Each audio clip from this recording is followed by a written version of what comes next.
Edo biglang nalungkot nang mapanood niya ang Edrica serye at ang theme song nila ni Erica.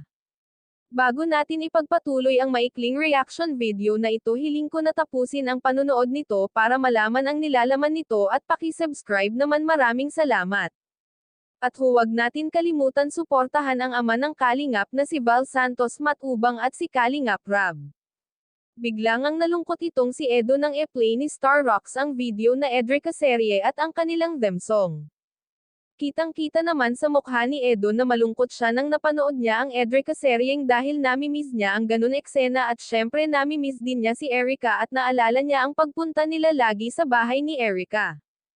Pero kahit ganun pa man ang nangyari, suportahan na lang natin ang bawat isa sa kanila, lalong-lalo na si Edo na kahit anong pangbabash ang ginagawa sa kanya ng mga basher ay hindi ito bumibitaw ng masamang salita, kaya nga talagang inuulan si Edo ngayon ng maraming blessing dahil sa kanyang kabaitan.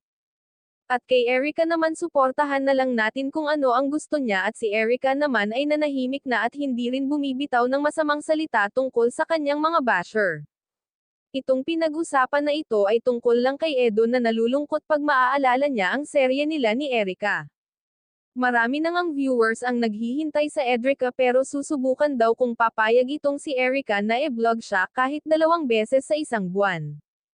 Pero para sa akin ay malabo na itong pumayag dahil ang gusto talaga niya ay peace of mind. Dahil hindi naman natin kayang pigilan ang mga basher kung ano ang gusto nila i-komento kay Erica.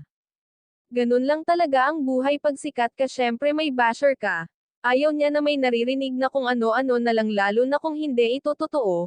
Pero malay naman natin kung subukan nilang kausapin at mapapayag nila itong si Erica, edi matutuwa nito ang mga maka-Edrica fans. Ika nga nila habang mainit pa ang issue at marami pa ang naghihintay at nag-aabang sa Edrica serye. Hanggang dito na lang ang update ko mga ka-viewers. Maraming salamat at God bless sa inyong lahat.